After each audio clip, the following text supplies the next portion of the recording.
Union supporters are revved up for tonight's match on the banks of the Delaware River in Chester as the Philadelphia Union compete in their first midweek tussle against one of the most explosive and reputable attacks in MLS, the LA Galaxy.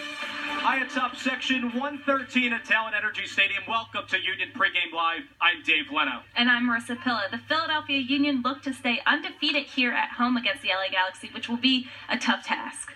LA Galaxy has 22 goals through 9 games, Marissa. That's a plus 12 goal differential. The next best team has plus 5. More on their dynamic players in just a moment. But 12 days ago, they left some points on the board against San Jose. They certainly did. Here is the last game, a 1-1 draw against San Jose. This play starting with Barnetta, who sends this deep ball right to the far post to Pontius, who's got to give props for that cross. Did not capitalize on it, though. Barnetta, again, a through ball to Pontius. Once again, going near post, gets slid out of bounds. This play will set up this corner kick, which Barnetta takes the set piece, sends it cross to Pontius, who sends it right back in the upper 90. That is possible due to a Keegan Rosenberry screen that you don't see on camera, but a lovely screen. This is another great opportunity for the Union. CJ Sapong slides in, but ball goes just over him. But Godoy sends Barnetta to the ground for his second yellow card, sent off with a red. And that means San Jose was playing with 10 people, but that did not stop them. They had multiple opportunities. Some didn't go on target, but many did test Andre Blake, as you can see right here. This play is set up from fullbacks. They are setting up this play, and Philadelphia Union did not do a good job clearing the ball out. That gives Simon Dawkins an opportunity to send this one right on goal to equalize the play. 1-1 for San Jose. Earthquakes, and Andre Blake, he just let that one go by him. Despite giving up the goal to Simon Dawkins, the Union edged the Quakes in corners, duels, and tackles. It was a quiet contest, Marissa, for keeper Andre Blake as he recorded just 2 saves, and CJ Sapong paced the Union, totaling 3 shots. Here's the Eastern Conference standings. The Union sits in third, 2 points behind their next opponent, the Montreal Impact, but with a win tonight can move into first place. Toronto FC leapfrogged the Union thanks to its 1-0 win against FC Dallas last weekend. As for the West, the surprise story continues as Jermaine Jones and the Colorado Rapids are 2 points ahead of the Galaxy. In fact, LA's lone loss of the season came on the road at Colorado, the Galaxy's second game this year. Vancouver, Seattle, and Portland remain in the cellar with the Houston Dynamo. But tonight's such a huge contest against the LA Galaxy because they bring a lot of star power to this matchup. And with a win tonight, the Philadelphia Union can take sole possession of the Eastern Conference, which would be huge because they have never defeated Galaxy here in Chester. For more on tonight's matchup, we're bringing in our resident analyst, Peter Pappas. Thanks for joining us, Peter. Sure thing, guys. Well, LA has only given up 10 goals this season. Union only allowed to get 1 in net last match against San Jose. A lot of missed opportunities we saw. So what is the key to capitalizing on those offensive efforts? You know, Marissa, it seems like a simple question, but there's so much that goes into it. They set themselves up for a great result against San Jose. They go up 1-0. Great first half. They go up a man in the second half, and then things kind of change. They didn't play with the same intensity, the same pace.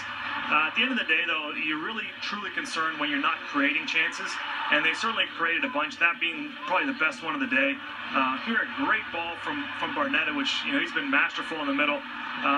But if they don't finish chances and leave chances on the board tonight against LA, they will finish their chances. LA will. And you really cannot afford to miss any opportunities tonight. They've got to be truly clinical in their finishing.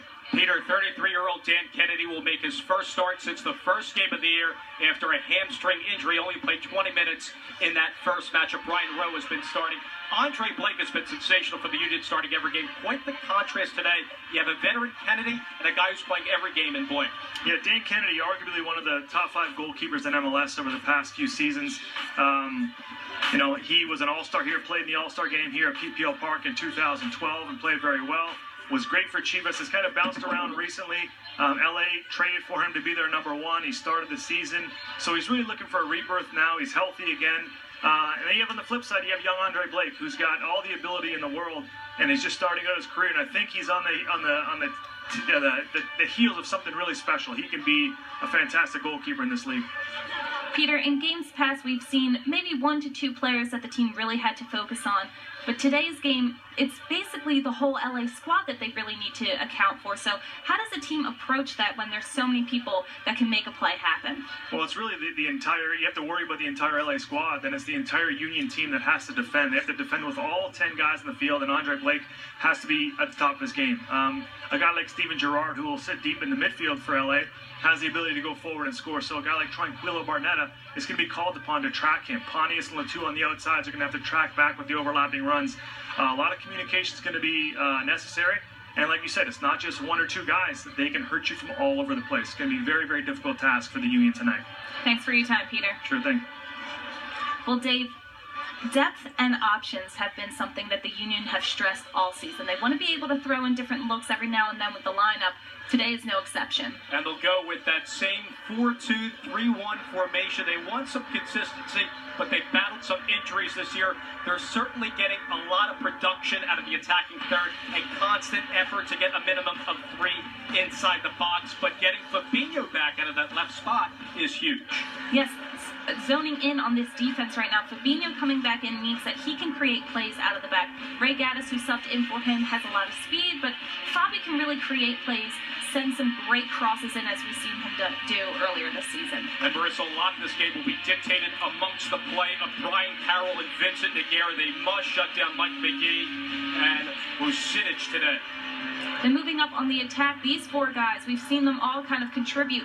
That's what Jim wants today. He wants to make sure that CJ Sapong isn't the only person that LA is keeping their eye on. He wants to kind of switch it up, maybe show a little more Barnetta, Latu. He has a lot of weapons to use today.